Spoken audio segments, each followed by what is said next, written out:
Hello everyone. Let's get started. Today's lecture topic is Microbial Metabolism, Part 2. In today's lecture, we're going to be talking about the primary metabolic pathway for a whole lot of our microbes, and that is cellular respiration and oxidative phosphorylation. Before we start getting into those details, though, I want to talk just a little bit about this critical molecule called oxygen. If you recall, when we were in laboratory, we looked at the different oxygen requirements that our microbes possess. We talked about the difference between obligate aerobes and obligate anaerobes. We talked about microaerophiles and facultative anaerobes and so on. Oxygen is a critical molecule in metabolism. But we have to constantly remind ourselves that not all microbes even use oxygen. Some microbes require oxygen, absolutely, just like human beings do, but some don't. And for some of our microbes, oxygen is actually toxic. While for other microbes, they don't really care about oxygen one way or the other. They can use it when they need it, but they don't have to use it. We have to remember that oxygen is a highly reactive molecule. That's what makes it so good as a final electron acceptor molecule in oxidative phosphorylation and cellular respiration. In living organisms, including microbes, oxygen can take on toxic forms. The most commonly encountered toxic form of oxygen is the oxygen radical. And all that word means, that radical word, is that we've got an atom or a molecule that is missing an electron, and therefore it has become unstable. If you recall back to our biochemistry lecture, atoms like to have pairs of electrons in their valence shell, and there are some occasions when atoms have unpaired electrons, and that's why covalent bonds are possible, because two atoms can come together and share a pair of electrons in their valence shell to increase their stability. Sometimes oxygen atoms have unpaired electrons in their valence shell, and those are oxygen radicals. What happens with a radical atom, like an oxygen radical, is it seeks out a pair of electrons. But instead of doing it the way we've been talking about, in other words, making a covalent bond with another atom, it basically harvests electrons by stealing them from other atoms. Remember how electronegative oxygen is. It's capable of pulling an electron away from another atom and making that atom unstable in the process. This is damaging to living tissue. This is why radicals, not just oxygen, but other radicals as well, are so bad for us over the long term. I know you've all heard of antioxidants. Antioxidant molecules are molecules that get rid of things like oxygen radicals by donating electrons to them. We refer to this as quenching a radical, providing that needed electron to the radical atom and quenching it, making it go away. So oxygen radicals are one of the most common toxic forms of oxygen that we encounter in a living cell. Hydrogen peroxide is another one, and we talked about hydrogen peroxide in the laboratory. Hydrogen peroxide is toxic. In eukaryotic cells, like those in human beings, hydrogen peroxide is readily degraded by the enzyme catalase that is found inside an organelle called the peroxisome. So in a human, our cells all contain the peroxisome, and they contain the enzyme called catalase, and they can detoxify hydrogen peroxide readily. Microbial cells are different. Microbial cells don't have organelles, so they don't have peroxisomes. That doesn't mean that they don't have catalase, however. Some microbes do have catalase. They make it and they have it available in their cell for times when they might encounter hydrogen peroxide. We talked about this in lab. We talked about how we would expect any microbe that uses oxygen for metabolism to have catalase available. It's not always the case, but it makes sense that if you're a microbe that is going to be encountering and using oxygen, you better have a way to detoxify hydrogen peroxide. And that's why in an organism that doesn't encounter oxygen, like the obligate anaerobe, we don't expect them to have catalase. They don't need catalase. Now, there are other toxic forms of oxygen, but the idea is the same. Oxygen is not a perfectly safe molecule. When organisms use it for metabolism, they have to have ways to deal with its toxic forms. So it's important for us to remember that while you and I are absolutely dependent upon oxygen, and there are microbes that are absolutely dependent upon oxygen, there are other organisms that aren't. There are organisms that are aerobic, and they use oxygen to make ATP during this important metabolic process called cellular respiration and oxidative phosphorylation. But there are other organisms, microbial organisms, that are anaerobic. That does not mean that they can't do cellular respiration. They can. They just need a different molecule as the final electron acceptor at the end of the electron transport chain. So they're still making ATP using this very complex series of reactions called cellular respiration, but instead of using oxygen at the end of the electron transport chain, they use something else, something like sulfate or nitrate or carbonate, even things like iron, a molecule called fumarate. There are other molecules that are capable of acting as an electron acceptor, of being able to be reduced by gaining an electron at the end of the electron transport chain.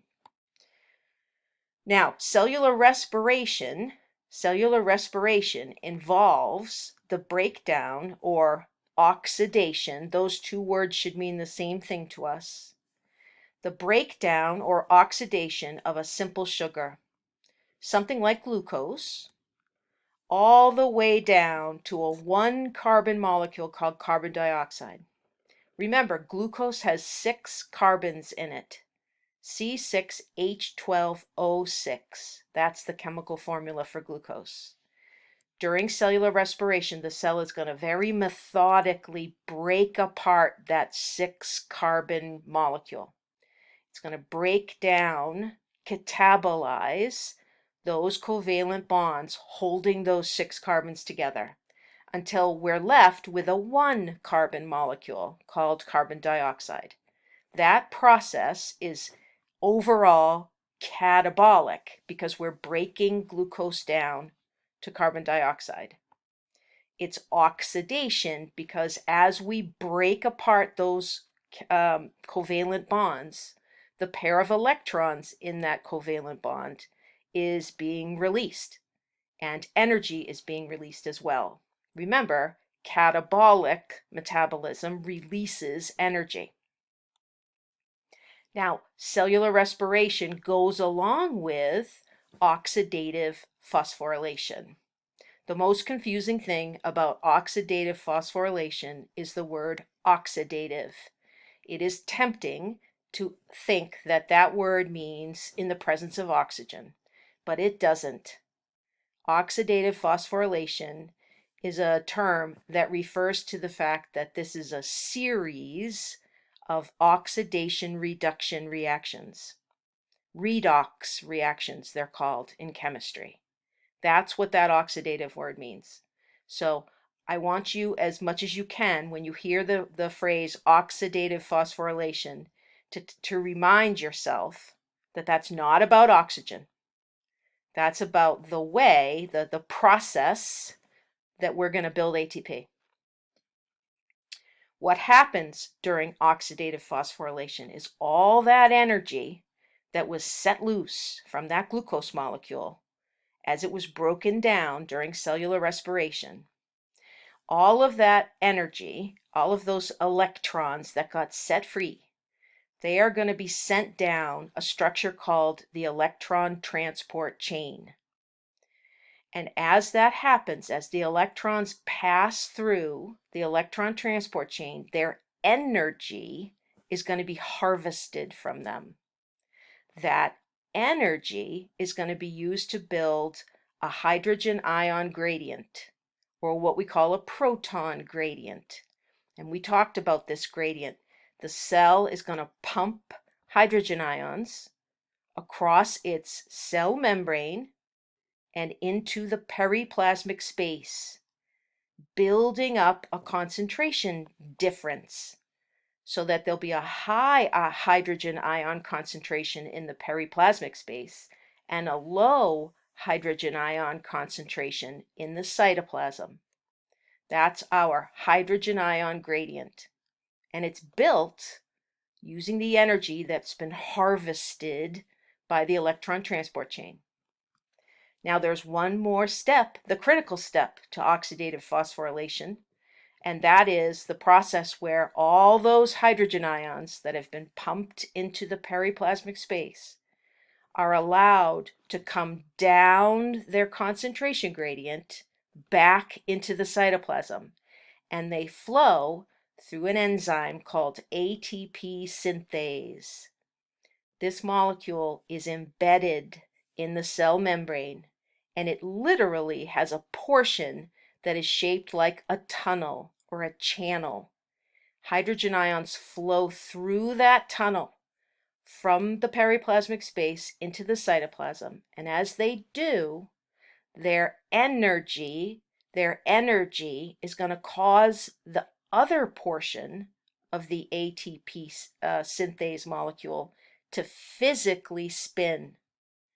That spinning motion, that kinetic energy, is what will be used to add a phosphate group onto ADP and make ATP.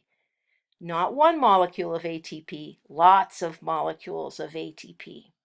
In fact, for each glucose that gets sent down through cellular respiration and into oxidative phosphorylation, the cell is going to make between 30 and 36 molecules of ATP. This is a very efficient process. The cell gets a lot of bang for its buck. It gets a lot of ATP from one molecule of glucose.